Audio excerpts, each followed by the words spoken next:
सैनिक defence academy YouTube channel समस्त स्वागत।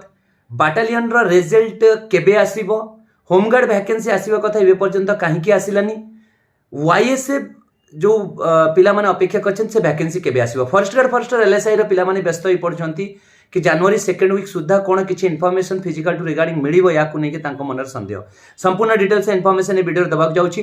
प्रथम थरा करी जदि वो चैनल को विजिट करछ, चैनल को सब्सक्राइब करियो, वीडियो को लाइक करियो एवं फ्रेंड सर्कल रो अधिक शेयर करियो। फॉरेस्ट गार्ड फॉरेस्टर एलएसआई पिला को मु एति कहबाक चाहिबी कि जनवरी सेकेंड वीक पर्यंत अपेक्षा करो।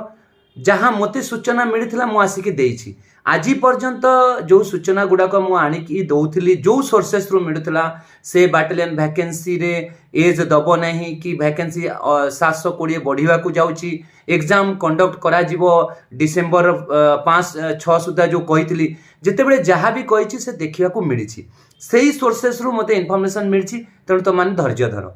बाटालियन रो जो रिजल्ट आसिला नहीं ताकू नै कि बहुत बड़ एकदम माने एमिति हेछि कि झाटिया टाइप रो लोक से माने अनेकी बसिथिले कि गोटे कोनोसी भूल इन्फॉर्मेशन आसु आमे याकू टार्गेट करिवु। जेते बेले सठिक आसुतला तमे को जंगल रे जाई पसिथिलो, सेतेडे तो कहीं आसी कहलनी कि ना सैनिक डिफेन्स एकेडमी जहाँ भी जेतेडे इन्फॉर्मेशन बेदर गार सहित दउछि सेटा सठिक साब्यस्त होउछि, किंतु डेट आसी पारलानी बोली एमानंकु सुजोग मिलले माने दाउ साधुछंती।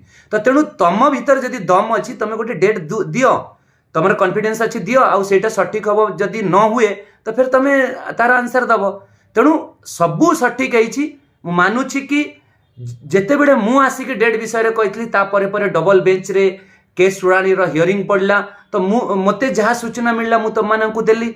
आउ कोठी ना कोठी लागुतला कि डबल बेंच रो सुनानी ता जगह रे हबो, आउ ये रिजल्ट जगह रे बाहर जीवो। किंतु जहाँ लागुछि कि डबल बेंच केस पाई बोधे रिजल्ट को डिले करछि कि हियरिंग जिमिति सरीबा 13 तारिख ता परे परे तम मानंकु रिवाइज्ड आंसर की सहित तुरंत क्विकली रिजल्ट भी देखिया को मिलिबो। आउ गोटे केस को नहीं कि आज एडवोकेट सहित मु कथा हे सारिछि। एडवोकेट कहि सारिछंती कि सुनिश्चित भाव में पिलांको फेवर रे आसीबो, तमे तमर फिजिकल ऊपर फुल्ली फोकस करो, घाबरेबार नाही। आउ से गोटे जिनस मते कहउतले कि मे बी केसटा आउ गोटे डेट को जाई पारे। बहुत आउ विशेष बेसी किछि मु कहिबिनी। होमगार्ड रो वैकेंसी तमे भला भाव जानथिबो, बाटालियन रो जेबे पर्यंत क्लियर न होबो होमगार्ड नोटिफिकेशन आसीबोनी, किंतु होमगार्ड नोटिफिकेशन आस्थांता बाटालियन डिले होला बोली आसु नाही।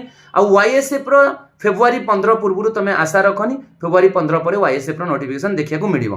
तेणु समस्त पिला मानको एति कहबाक चाहिबी जे होमगार्ड आ वाईएसएफ पे अपेक्षा करिछो से माने एबुटु प्रिपरेशन रे लागि पड़ो। कोनोसी प्रकार तुमको संदेह डाउट किंबा वीक अछि तो सैनिक डिफेन्स एकेडमी जॉइन करो। ये थिला अपडेट आज पय एति कि मु रहिली। जय हिंद, जय भारत, भारत माता की जय, वंदे मातरम।